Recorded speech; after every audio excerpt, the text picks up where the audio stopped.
Hello friends, എല്ലാവർക്കും പുതിയൊരു വീഡിയോയിലേക്ക് സ്വാഗതം.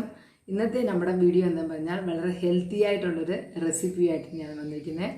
അപ്പോൾ ഇവിടെ ഒരു 3-4 കിലോ നെല്ലിക്കയൊക്കെ കിട്ടിയിട്ടുണ്ട്. അപ്പോൾ നെല്ലിക്കയൊന്നും വെറുതെ കഴിക്കാൻ ഇവിടുത്തെ ആളുകൾക്ക് വലിയ താല്പര്യമില്ല. അപ്പം അതൊരു ലേഹ്യമായിട്ട് ഉണ്ടാക്കി വെച്ച് കഴിഞ്ഞാൽ അവർക്ക് ഇഷ്ടപ്പെടാത്തവർക്കും ഇഷ്ടപ്പെട്ടവർ കഴിച്ചോളും. അപ്പോൾ ഞങ്ങൾക്ക് എല്ലാവർക്കും ഇഷ്ടപ്പെടുന്നൊരു വീഡിയോ ആയിരിക്കും. ഇത് പെട്ടെന്ന് ഉണ്ടാക്കാൻ പറ്റിയൊരു റെസിപ്പിയൊന്നും അല്ല, ഇച്ചിരി ഒരു ഇളക്കും പരിപാടികളൊക്കെ ഉണ്ട്. നമുക്ക് മുന്നോട്ട് പോയാലോ. വീഡിയോ ഇഷ്ടപ്പെട്ട് ലൈക്ക് ചെയ്യാനും ഷെയർ ചെയ്യാനും കമൻറ്റ് ചെയ്യാനും മറക്കരുത്. വീഡിയോ ആദ്യമായിട്ട് കാണുന്നവരാണെങ്കിൽ സബ്സ്ക്രൈബ് ചെയ്ത് ഒന്ന് സപ്പോർട്ട് ചെയ്യണം. നമുക്ക് മുന്നോട്ട് പോയാലോ.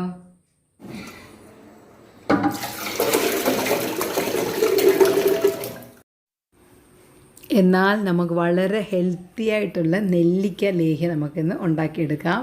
അതിനുവേണ്ടി ഇവിടെ 4 കിലോ നെല്ലിക്ക ഞാൻ ഇവിടെ എടുത്തിട്ടുണ്ട്. അത് നല്ലപോലെ കഴുകി വൃത്തിയാക്കിയിട്ട് വേണം നമ്മൾ ഈ ലേഹ്യം ഉണ്ടാക്കിയെടുക്കാൻ. ഈ ലേഹ്യം വളരെ ഹെൽത്തിയാണ്. നമ്മുടെ ശരീരത്തിൽ ഇപ്പം അനീമിക്കൊക്കെ ഉണ്ടെങ്കിൽ വളർച്ച മാറാനും പിന്നെ മുടി കൊഴിച്ചിലൊക്കെ മാറാനും ഒക്കെ നല്ലതാണ്.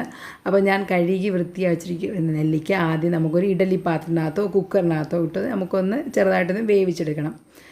അപ്പോൾ എന്നിട്ട് വേണം നമുക്കിതൊന്ന് കുരുവൊക്കെ മാറ്റിയെടുക്കാൻ. അപ്പോൾ ഞാനിതൊന്ന് ഇഡലി പാത്രത്തിനകത്തോട്ട് ഒരു 10 മിനിറ്റൊക്കെ വെച്ചിട്ട് നോക്കിയപ്പം കണ്ടില്ലയോ, ഇതിൻ്റെയൊക്കെ ഒന്ന് പൊട്ടിയിരിക്കും, കണ്ടില്ലേ. അപ്പോൾ അതിൻ്റെ പരിപ്പം റെഡി ആയിട്ടുണ്ട്. അത് നമുക്ക് ഒരു പാത്രത്തിനകത്തോട്ട് തണുക്കാനായിട്ട് മാറ്റി വയ്ക്കാം.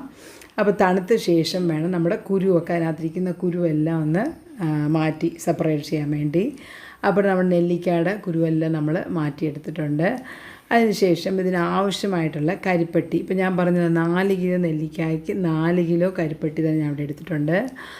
ഒരു ഗ്ലാസ് തൊട്ട് 1.5 ഗ്ലാസ് വെള്ളം ഒഴിച്ച് നമുക്കതൊന്ന് ഉരുക്കിയെടുക്കണം. അല്ലാതെ കമ്പിപ്പതൊന്നും അതിൻ്റെ ആവശ്യമില്ല, ജസ്റ്റ് ഒന്ന് ഉരുക്കിയെടുത്താൽ മതി.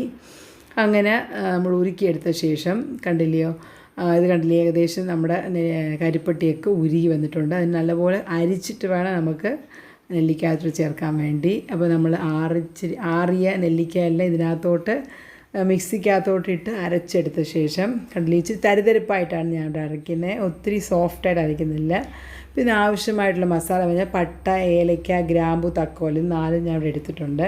ചിലർ പെരിഞ്ജീരകം, ജീരകമൊക്കെ ഇട്ട്, ഞാനൊന്നും ചേർക്കില്ല, ഇത് 4 മാത്രമേ ചേർക്കുന്നുള്ളൂ. അത് ജസ്റ്റ് ചൂടാക്കി നമുക്കൊന്ന് പൊടിച്ച് വയ്ക്കാം. അതൊന്ന് പൊടിച്ച് വെച്ച് അത് മാറ്റിയെടുത്തതിന് ശേഷം ഒരു വലിയ ഉരുളി വെച്ച് കുറച്ച് നെയ്യ് ഒഴിച്ചു കൊടുക്കാം.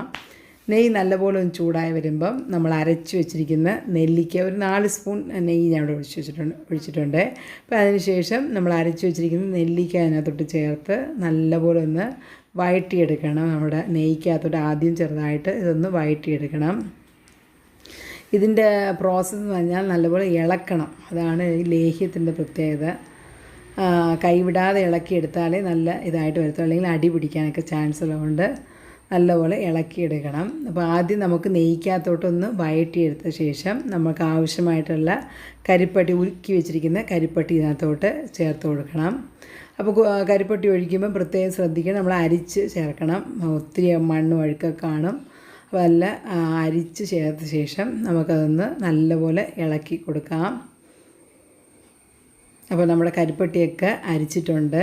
അതിപ്പോൾ നമുക്ക് ഇതിനകത്തോട്ട് ഇളക്കിയെടുക്കാം. ഈ കരിപ്പട്ടി ഉരുക്കുമ്പം പ്രത്യേകം ശ്രദ്ധിക്കണം, ഒത്തിരി വെള്ളം ഒഴിച്ച് ഉരുക്കേണ്ട ആവശ്യമില്ല. അപ്പോൾ ഈ നെല്ലിക്കായ ഒഴിക്കുമ്പോൾ വീണ്ടും വെള്ളമാകും, ഒത്തിരി നേരം ഇളക്കിക്കൊണ്ടിരിക്കേണ്ടി വരും.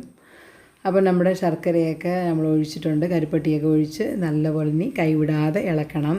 അപ്പോൾ തീ നല്ലപോലെ കൂട്ടി വെച്ചിട്ടുണ്ടെങ്കിൽ കൈവിടാതെ ഇളക്കണം. തീ സിമ്മിലാക്കിയിട്ടാണ് ചെയ്യുന്നുണ്ടെങ്കിൽ ഗ്യാസിലൊക്കെ ചെയ്യുമ്പം ഇടയ്ക്കിടയ്ക്ക് ഇളക്കിയാൽ മതി. ഞാൻ ഇവിടെ അടുപ്പത്ത് ചെയ്യുന്നതുകൊണ്ട് നല്ലപോലെ തീയുണ്ട്, അതുകൊണ്ട് നല്ലപോലെ ഇളക്കി കൊടുത്തുകൊണ്ടിരിക്കണം.